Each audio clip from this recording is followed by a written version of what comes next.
The island of Iwo Jima is small and unremarkable. In February 1945 it became the site of one of the bloodiest battles in history. American Marines stormed ashore, met with fierce resistance from Japanese defenders. The fighting was brutal and unrelenting. American troops fought their way up steep slopes against a hail of Japanese fire. On February 23, Marines raised an American flag on Mount Suribachi, captured in an iconic photograph. The battle continued for weeks, with American troops slowly clearing the island. Nearly 7,000 American troops were killed, and another 20,000 were wounded. The Japanese suffered even heavier losses, with over 20,000 soldiers killed. The Battle of Iwo Jima was a testament to the courage and determination of the soldiers who fought there. It was a battle that would never be forgotten. The island's capture was a costly victory for the United States.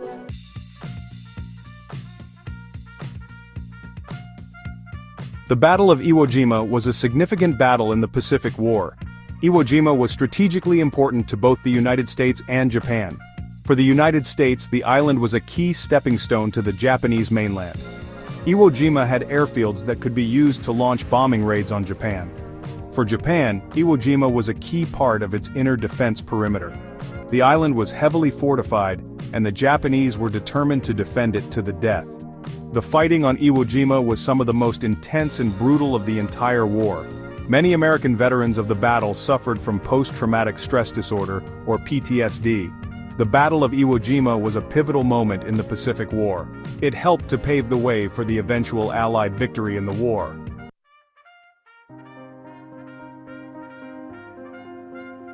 By 1945, the Allied forces in the Pacific were on the offensive. The island-hopping campaign involved capturing key islands in the Pacific. Iwo Jima, situated between the Mariana Islands and mainland Japan, became a prime target. Its capture would provide the Allies with a crucial staging ground for the invasion of Japan. The island's location made it an ideal base for long-range bomber escorts. Having a base on Iwo Jima would allow American fighter planes to escort bombers on their missions. The capture of Iwo Jima was about gaining a significant strategic advantage in the air war against Japan. It would allow the Allies to intensify their bombing campaign and force Japan's surrender.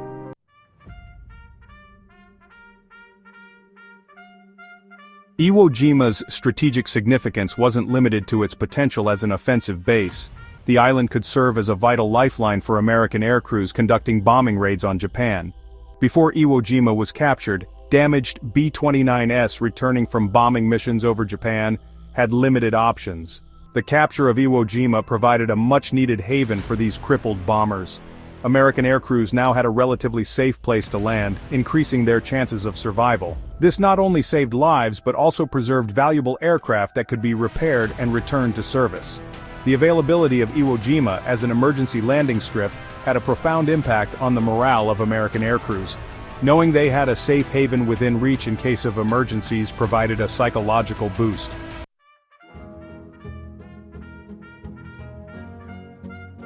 Section 3, a morale booster.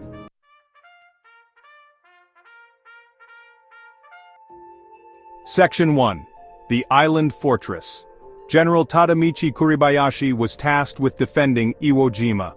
Kuribayashi knew that the odds were stacked heavily against him. He decided on a radical strategy, transforming Iwo Jima into an impregnable fortress. Thousands of Japanese soldiers carved an intricate network of tunnels and bunkers into the island's volcanic rock. Kuribayashi forbade his men from reckless tactics, intending to make the Americans pay dearly for every inch of ground. The Japanese defenders were ordered to fight a war of attrition, inflicting maximum casualties while preserving their own strength. The island's defenses were a formidable obstacle for the invading American forces.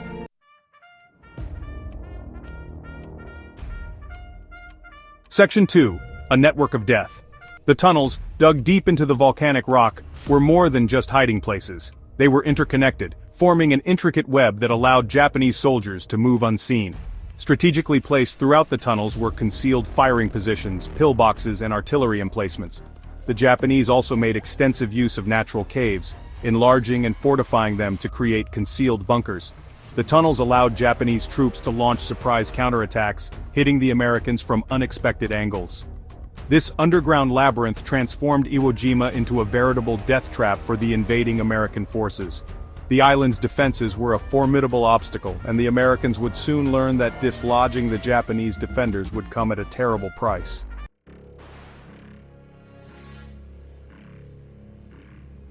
Kuribayashi's defensive strategy went beyond creating a formidable physical barrier. He understood the psychological aspect of warfare and sought to exploit it. The Americans, accustomed to swift victories, would be met with fierce resistance and heavy casualties. The Japanese defenders were prepared to fight to the death. Kuribayashi's strategy was designed to wear down the physical strength and will of the American forces. He ordered his men to hold their fire until the American landing beaches were packed with troops. The element of surprise would give his outnumbered troops a crucial advantage. The stage was set for one of the bloodiest and most brutal battles in history.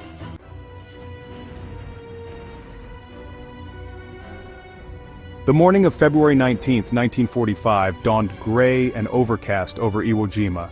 Offshore, a vast armada of American warships stood poised to unleash a thunderous bombardment. At 8:59 local time, the first wave of American landing craft churned towards the beaches. The Marines, their faces grim and determined, clutched their rifles tightly. As the landing craft approached the shore, the full fury of the American naval bombardment was unleashed. Battleships, cruisers, and destroyers poured a relentless barrage of shells onto Iwo Jima. The air crackled with the deafening roar of explosions, and plumes of smoke and debris rose high into the sky. Yet, amidst the deafening roar, a sense of unease crept into the hearts of some Marines.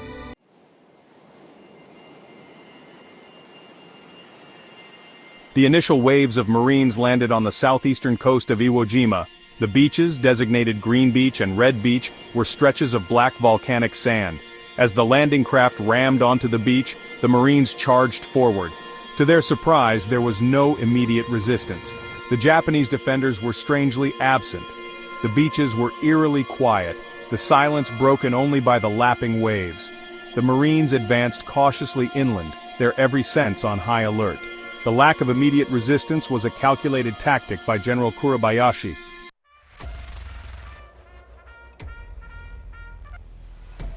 Section 3. The Fury Unleashed. The Marines advancing inland soon encountered their first obstacles. The Japanese had fortified Iwo Jima extensively, creating a network of interconnected bunkers, pillboxes, and trenches. These defenses, concealed among the island's volcanic rock formations, were difficult to spot and neutralize. As the Marines pushed further inland, the Japanese unleashed their full fury. Machine guns, mortars, and artillery erupted with a deafening roar, raking the American lines with deadly fire. The beaches were transformed into a scene of unimaginable chaos and carnage.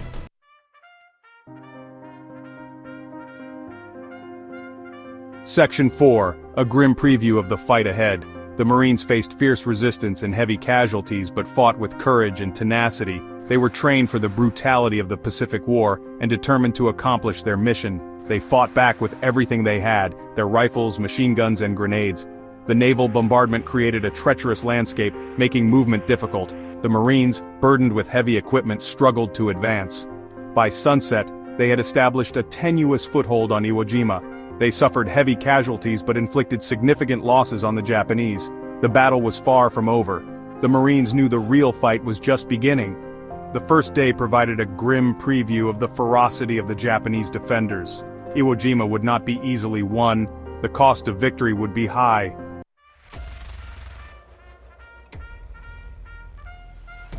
Section 1. A Volcano Ablaze. As the sun rose, Iwo Jima resembled Dante's Inferno. The black sand beaches were scarred with craters and wreckage. The air crackled with gunfire and explosions. The island had transformed into a cauldron of violence. Marines faced the daunting task of advancing inland.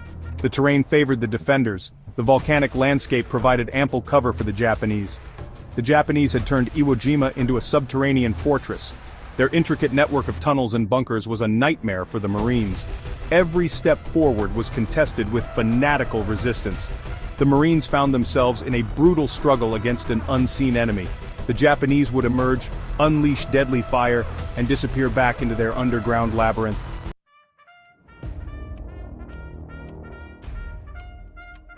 The fighting on Iwo Jima was a brutal struggle for survival. The tunnels turned combat into a terrifyingly personal affair. Marines faced Japanese soldiers wielding swords, bayonets, and a desperate will to fight. The tunnels became battlegrounds where courage and desperation clashed. Marines fought hand-to-hand with the Japanese, their rifles transformed into clubs. The flamethrower became an indispensable tool in clearing the Japanese tunnels. Marines unleashed the flamethrower's deadly embrace into the darkness. The fighting in the tunnels was not for the faint of heart. It was a brutal test of courage, endurance, and the will to survive. The Marines, many of them teenagers, faced a relentless enemy. The Japanese fought with a ferocity that shocked even hardened veterans.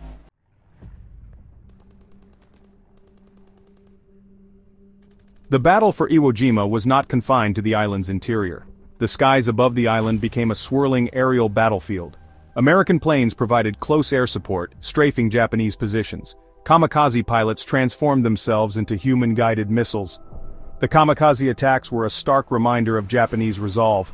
Japanese artillery rained down a deadly barrage on American landing craft.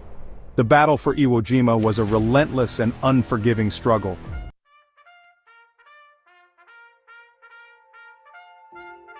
Mount Suribachi, a dormant volcano on Iwo Jima, cast a long shadow over the battlefield.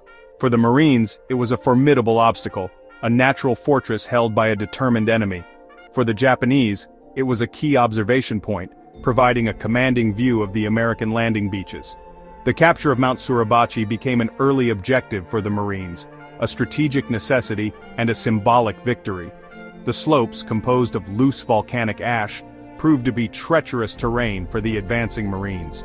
The Japanese, well dug into their fortified positions, unleashed a torrent of fire on the Americans.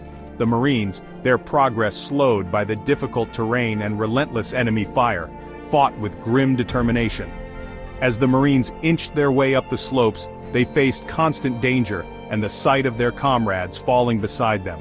The volcanic ash, churned up by explosions, filled the air, making it difficult to breathe and obscuring the battlefield. The Marines, their faces blackened with soot, pressed on, fueled by adrenaline, duty, and the primal instinct to survive. The battle for Mount Suribachi raged for 4 grueling days. The Marines, supported by naval gunfire and airstrikes, slowly pushed the Japanese defenders back. For every yard gained, a price was paid, a grim reminder of the brutal nature of war and the human cost of victory.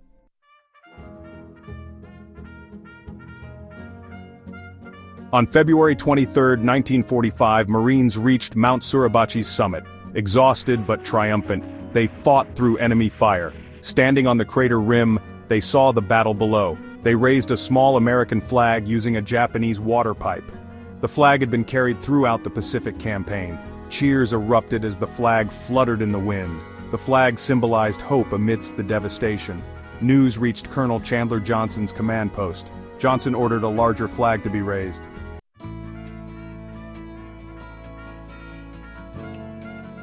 A second flag raising was quickly organized.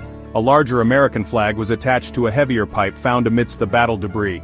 6 Marines, including Sergeant Michael Strank and Corporal Harlan Block, Private First Class Ira Hayes, Private First Class Franklin Sousley, Private First Class Renee Gagnon, and Pharmacist's Mate Second Class John Bradley, were chosen for the task.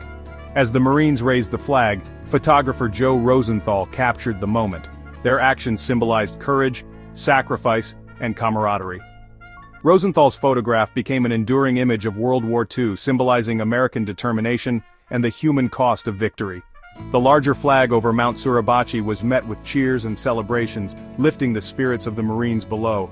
The flag, visible for miles, served as a beacon of hope, a rallying point for the weary and wounded, a testament to the indomitable spirit of the American fighting man. For the Japanese defenders, the sight of the American flag was a bitter pill to swallow, a stark reminder of the overwhelming force against them. The flag raising did not signal the end of the battle for Iwo Jima. The fighting continued for weeks, transforming the island into a nightmarish landscape of death and destruction, the air thick with the stench of cordite and the cries of the wounded.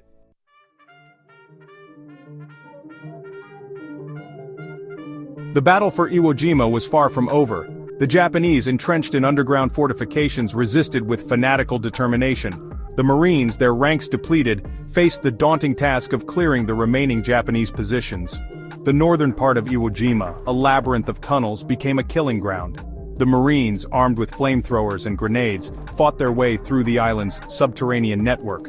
the flag raising on Mount Suribachi was a powerful symbol of American resolve.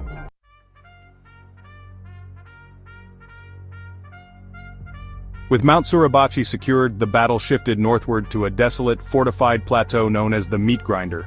This nightmarish landscape of volcanic rock and concealed enemy positions was the heart of Japanese defenses. The Marines faced a grinding war of attrition, advancing cautiously into the Meatgrinder. They relied on flamethrowers and grenades to flush out the enemy.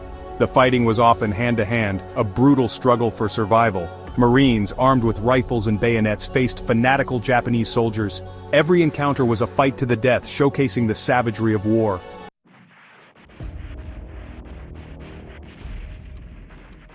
The Japanese, their backs against the wall, fought with a ferocity born of desperation. Indoctrinated with a warrior code, they glorified death in battle. Surrender was not an option. The Marines faced an enemy who had no fear of death.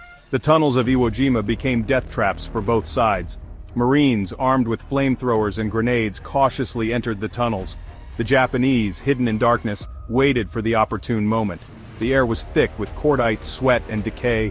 Water dripped, grenades exploded, and screams echoed. Marines fought with grim determination, fueled by adrenaline and duty. Close-range combat turned rifles into clubs and bayonets flashed. It was a fight driven by instinct and the will to survive.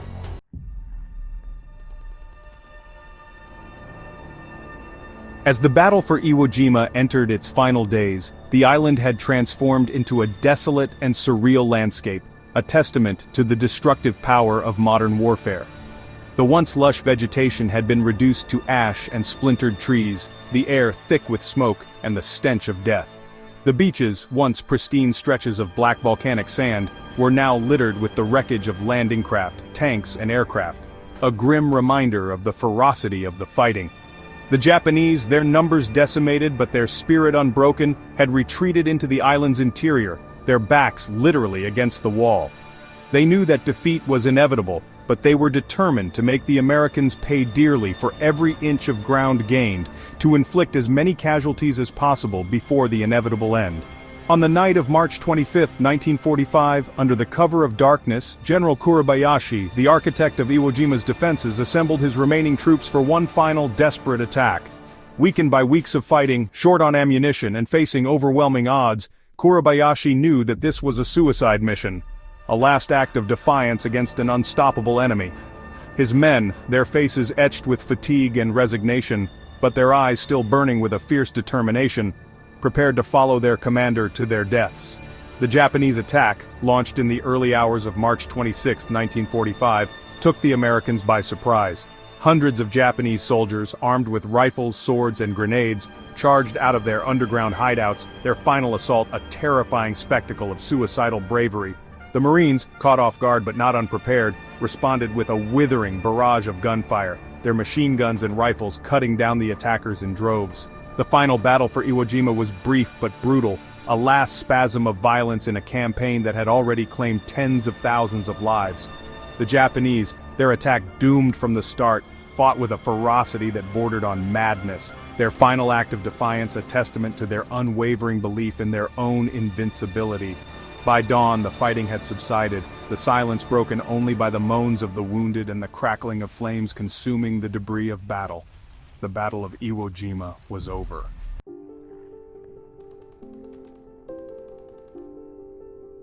As the smoke cleared, the true cost of victory on Iwo Jima became horrifyingly apparent. The island, once beautiful, was now a desolate wasteland, its sand stained crimson with blood. The air, heavy with the stench of death, bore witness to the ferocity of the fighting. Nearly 7,000 American servicemen lay dead, their dreams of returning home shattered. Over 20,000 more were wounded, bearing scars for the rest of their lives. The Japanese garrison was virtually annihilated with over 20,000 soldiers killed. The battlefield, littered with the detritus of war, resembled a scene from a nightmare. The medical teams worked tirelessly to treat the wounded, a testament to human compassion. The victory on Iwo Jima, while significant, came at a terrible price. The families of the fallen struggled to comprehend the magnitude of their loss. The nation mourned its fallen heroes, their sacrifices etched into the collective memory.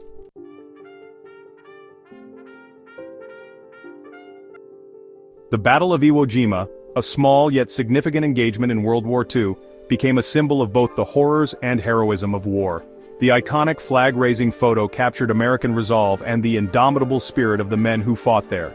The battle highlighted the strategic importance of the Pacific Theater and shaped future American military doctrine. Iwo Jima became an integral part of Marine Corps lore, symbolizing courage and tenacity.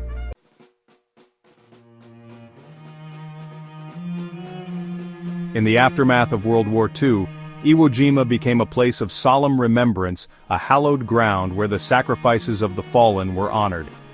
The island, returned to Japanese control in 1968, remains a powerful symbol of the human cost of war and the enduring bonds of camaraderie forged in combat. Veterans return to pay respects and share stories of courage and sacrifice with a new generation. The black sand beaches, once stained with blood, are now silent witnesses to the passage of time, their tranquility a stark contrast to the violence that once engulfed them. The legacy of Iwo Jima extends far beyond the shores of that remote island.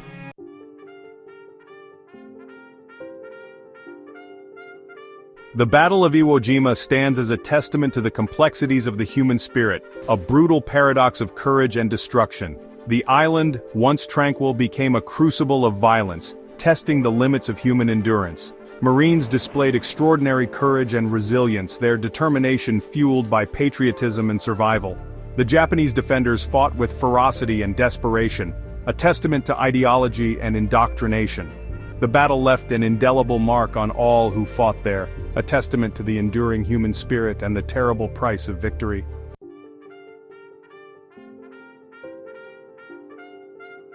The echoes of the Battle of Iwo Jima resonate far beyond that remote island in the Pacific, serving as a timeless reminder of the enduring human cost of war and the importance of preserving peace. The sacrifices made on those black sand beaches, by both Americans and Japanese, continue to hold profound relevance in the 21st century. Their stories are a testament to courage, sacrifice, and the human spirit's capacity for both great good and unimaginable destruction.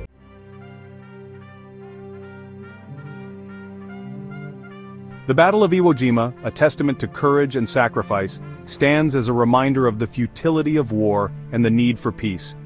Now a place of remembrance, it honors the fallen and their sacrifices. The lessons of Iwo Jima urge us to pursue diplomacy and peaceful solutions. Let its memory be a beacon of hope and a call for peace.